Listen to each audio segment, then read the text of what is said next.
If you're considering separation, I'm open to it, but I want to stay with our son." After an intense argument, Richard seemed relieved as he took a deep breath, leaving me searching for the right comeback. Our son, who had been quietly observing, stepped in to clarify that the person Richard was defending was, in fact, his mistress. Our son's blunt words brought a mischievous smile to my face. "My name is Cynthia, and I'm a 39-year-old freelance graphics designer. I balance my career with household duties and raising our son, who's now in 7th grade. For the past 12 years of marriage, Richard has hopped from two jobs to another without much stability, relying heavily on my income to support our family. Despite the challenges, I've managed to provide a steady income through my freelance work, which has grown thanks to recommendations from past clients. I'm now tasked with creating graphic designers for educational materials, and as our son Stephen becomes more independent, I'm able to dedicate more time to work both from home and outside. Our family dynamics have been mostly peaceful, but Richard's lack of ambition and contribution to household responsibilities has been a growing concern. At 41, he seldom works full-time or assists with chores and parenting, a pattern that has persisted throughout our marriage. This neglect extends to Stephen, who's navigating the tricky teenage years. Despite his quiet demeanor, Stephen often helps around the house, likely emulating the work ethic he's seen in me since he was young. Richard's recent behavior, including coming home late without clear reasons, has heightened my suspicions and frustration. Despite his disinterest in parenting, he's suddenly eager to drive Stephen to his volleyball club, a task that seems out of character given his usual indifference. This change, amidst the backdrop of our marital challenges, raises questions about his motives and our family's future. In summary, amidst the struggles of balancing work, household duties, and raising a son, the stability of our family is threatened by Richard's actions and lack of engagement. As we navigate these challenges, the importance of communication, trust, and mutual support becomes increasingly evident. I've always managed to fit the school drop-offs and pickups into my busy schedule, but recently Richard started volunteering for this task. While I appreciated the help, something about it didn't sit right with me. My suspicions were inadvertently confirmed during an unexpected encounter. After a shopping trip, I took a detour and passed by the volleyball club where my son Stephen goes.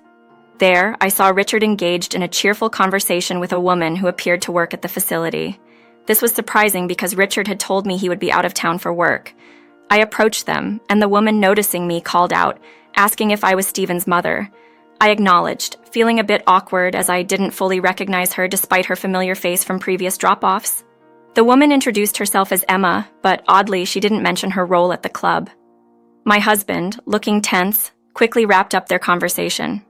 The ride home was silent, with Richard avoiding eye contact and seeming distant, a stark contrast to how engaged he had been with Emma. His recent pattern of late nights and his newfound enthusiasm for driving Stephen, coupled with this encounter, led me to suspect an affair. This suspicion deepened when Emma started visiting our home under the guise of checking on Stephen, but her timing always coincided with Richard being there. Their easy conversations and her frequent visits felt like more than just coincidences. Despite her claims of concern for our son, it was clear her visits were aimed at spending time with Richard. I began to notice more signs of Richard's distance from me since he started taking over the drop-offs and pickups.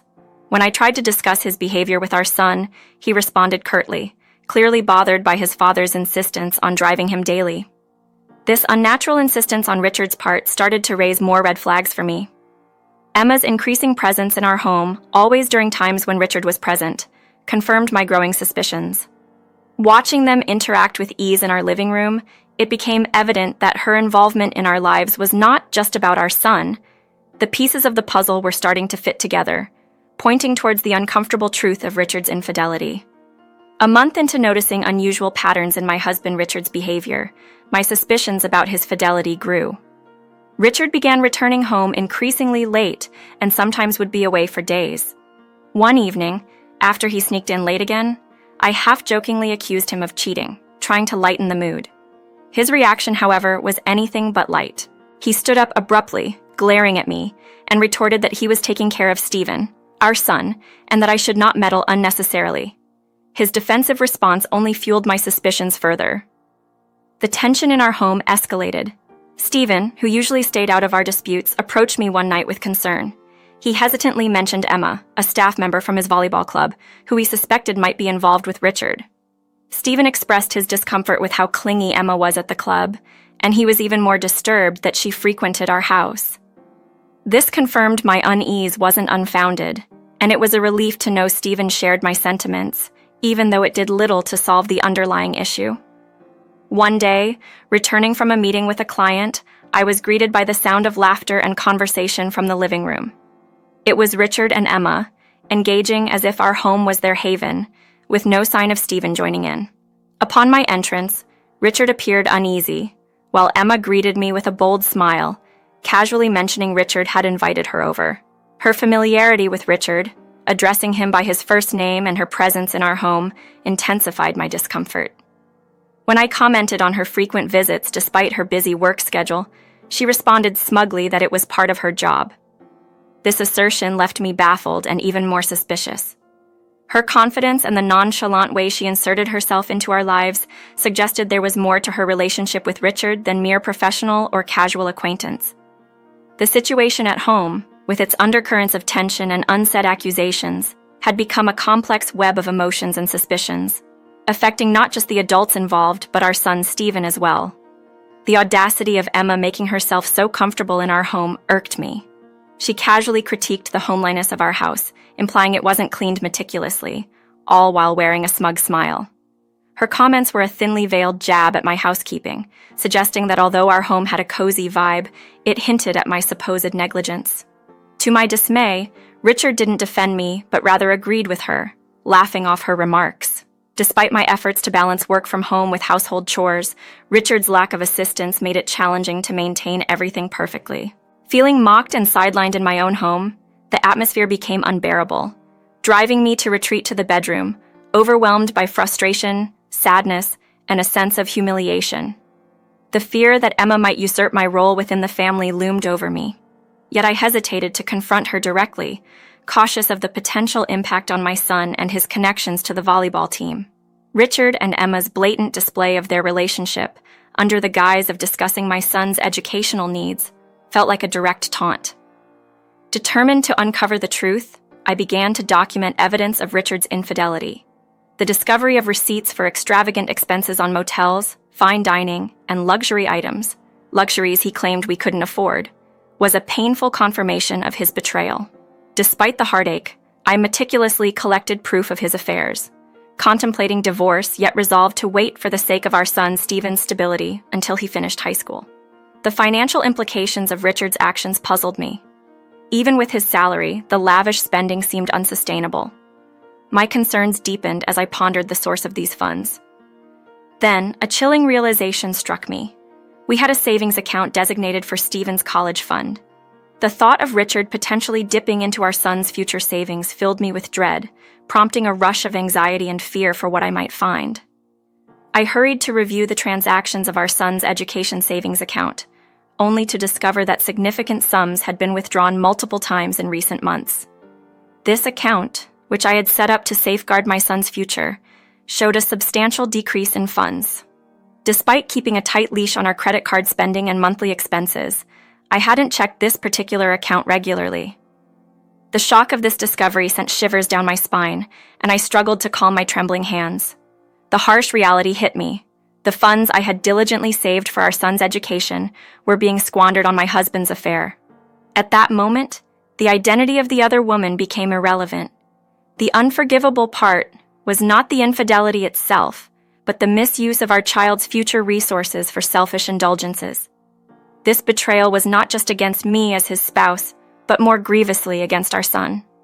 I asked my fury and continued to pretend that everything was normal, keen on shielding our son, who was in his crucial years of growth and education, from any distress.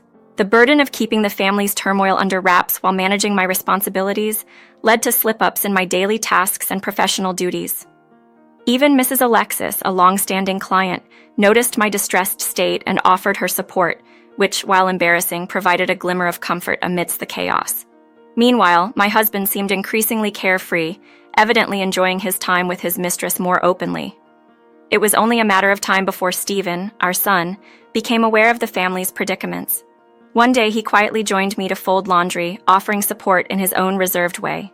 His insight into the situation, despite his few words, brought a mix of warmth and renewed anger towards the person jeopardizing our son's financial security. The need for action against this betrayal grew stronger. I contemplated seeking help from someone who had once promised their unwavering support, feeling a surge of determination to address the wrongs inflicted by my husband and his paramour. The situation took another turn when my husband announced an unexpected 2-week-long absence for a supposed work-related training program in another state. This development left me pondering the next steps in confronting the financial and emotional betrayal within our family. I had my doubts about my husband's supposed work trip. The restaurant chain he worked for didn't operate beyond our state borders, and he had once bragged about the job not requiring out-of-state relocation. When he mentioned this training program, both my son and I were skeptical, though we didn't openly challenge his claim.